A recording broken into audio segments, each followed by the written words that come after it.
quelques exemples de bavardage mental.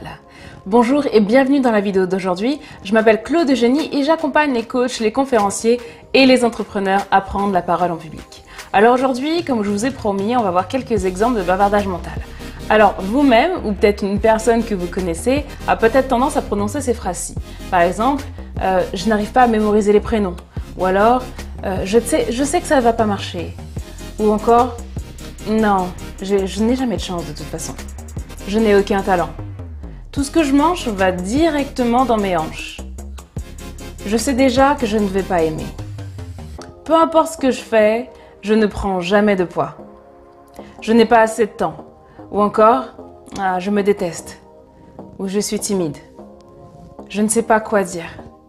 Ou bien encore, j'oublie mes mots. Je perds mes moyens. J'ai tendance à ne pas y arriver. Eh bien tout ça, ce sont tout un tas de phrases de bavardage mental que vous avez peut-être tendance à avoir. Moi, vous savez, il m'arrive aussi d'avoir parfois du bavardage mental. On est tous humains, ça nous arrive à tous. Simplement, comment je fais? Quand il y a une phrase négative qui m'arrive, je me dis tout de suite, il faut absolument que je ne reste pas sur cette phrase. C'est pareil dans votre vie. Si vous arrive un problème, il ne faut pas rester sur le problème très longtemps. Il faut savoir que peu importe la personne que vous êtes, peu importe vos moyens ou quoi que ce soit, il vous arrive tout le temps, à tous, à un moment donné où vous traversez une crise, où il y a des choses qui ne vont pas. Eh bien, la difficulté, c'est de sortir de cette crise. Si vous voulez, on connaît tous la crise à un moment donné, mais il ne faut pas rester longtemps là-dedans. Par exemple, si vous traversez une dépression, une séparation assez difficile, il ne faut pas laisser rester longtemps dans cette émotion négative.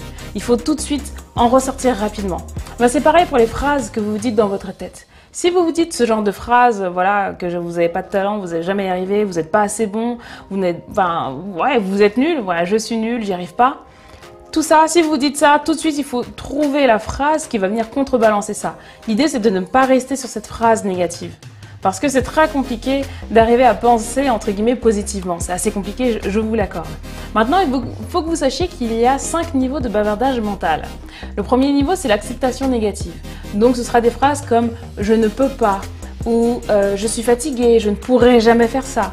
Tout ce qui est votre capacité à faire des choses. « Je ne peux pas, je n'y arrive pas, Voilà, tout ça, c'est la partie d'acceptation négative. C'est-à-dire que quand vous êtes en phase d'acceptation négative, vous commencez souvent à vous dire « ah, je suis pas assez bon. Ah, j'y arriverai pas. » Et là, c'est la partie de l'acceptation négative. Vous avez déjà accepté quelque chose négativement. Ensuite, pour sortir de là, il faut suivre un process très simple. Après, il faut aller dans la reconnaissance. Donc à ce moment-là, vous devez reconnaître que vous avez pensé de manière un peu négative. Donc à ce moment-là, il faut commencer à changer. Mais quand vous commencez à changer, en général, vous avez tendance à faire des phrases comme « je dois faire ci, je dois faire ça, j'ai besoin de, il faut que ». En faisant des phrases comme ça, vous commencez à reconnaître que vous devez changer, mais vous êtes toujours dans le problème. Vous n'allez pas forcément vers la solution. Je dois m'améliorer, je dois perdre du poids. On est toujours sur le perdre du poids. J'étais à un séminaire où on m'avait dit que voilà, le cerveau ne comprend pas les phrases négatives. L'exemple qu'on m'avait donné était très pertinent. Par exemple, c'est une femme qui voulait arrêter de se ronger les ongles. Donc, elle dit « oui, docteur, aidez-moi, comment je peux faire pour arrêter de me ronger les ongles ?» Et le docteur lui dit « mais écoutez, madame, il faut que vous surveillez les mots que vous utilisez. Vous êtes en train d'utiliser le mot « ronger ». Donc le cerveau, il fait une association, il voit tout de suite une image, on voit l'image d'un rongeur en train de ronger son bout de bois. Ben, c'est exactement pareil. Si vous associez un mot négatif à quelque chose, donc si vous vous concentrez sur le problème, vous resterez orienté sur le problème. Alors que pour pouvoir contrer ça, ce qu'elle lui a dit, il a dit bah, « écoute, ce que tu peux faire, c'est dire « oh là là, je suis impatiente d'avoir de belles mains ».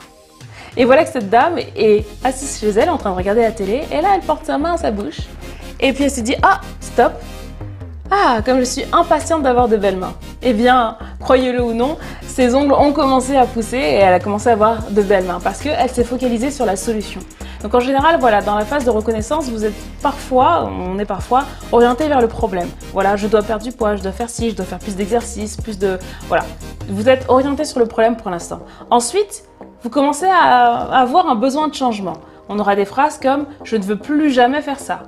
Je ne veux plus jamais avoir honte, je ne veux plus jamais, ou alors je ne veux plus fumer, ou je ne veux plus fumer.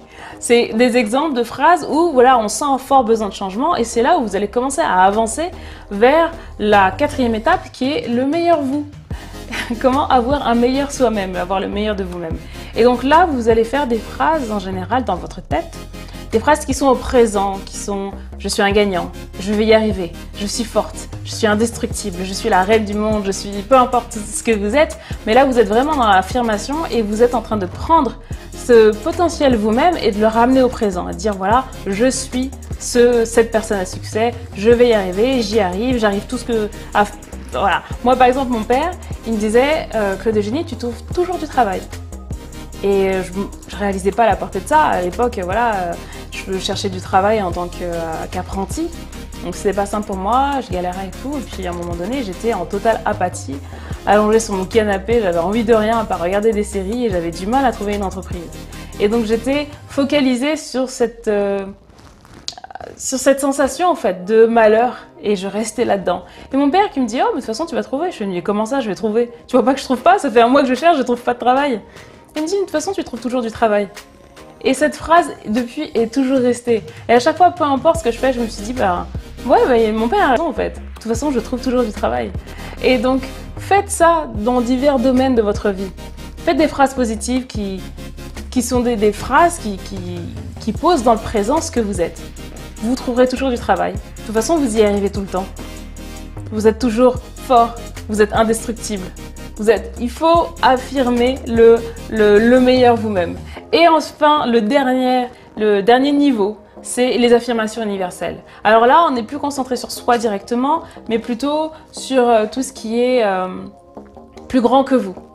On va dire tout ce qui vous dépasse d'une certaine manière. Donc il y a votre personne et il y a ce qui est au-delà. Certains appelleront ça Dieu, peu importe l'univers, peu importe comment vous l'appelez, il y a des choses qui sont plus grandes que vous, qui vous amènent vers le succès et ces choses-là, vous les connaissez, vous les ressentez. Parfois, un de mes amis m'avait dit une fois, tiens, c'est fou, je conduisais et à un moment donné, je me suis endormie et j'ai senti mon bras en fait faire un à-coup et en fait, j'ai failli me retrouver vous voyez les barreaux là sur la route. J'ai failli me retrouver comme ça dans le paysage. Il y a une force, il y a quelque chose, j'ai l'impression que quelque chose m'a sauvée. Donc là, on arrive un peu dans ce qui est plus fort que vous. D'autres y mettront énormément de foi, d'autres se tourneront vers Dieu, la religion. Peu importe ce en quoi vous croyez tous en quelque chose qui est extérieur à vous et qui est supérieur à vous-même. Et donc là, ce sera des affirmations telles que, Dieu est grand, des choses comme ça, ou alors l'univers fait que, ou alors la loi de l'attraction me permet de, des choses comme ça. Donc ce sera des missions qui sont beaucoup plus grandes. Voilà, ma mission de vie est la suivante. Tout mon corps appelle à réaliser cette action. Quand vous êtes porté par quelque chose qui est plus fort que vous, là vous êtes dans le dernier niveau.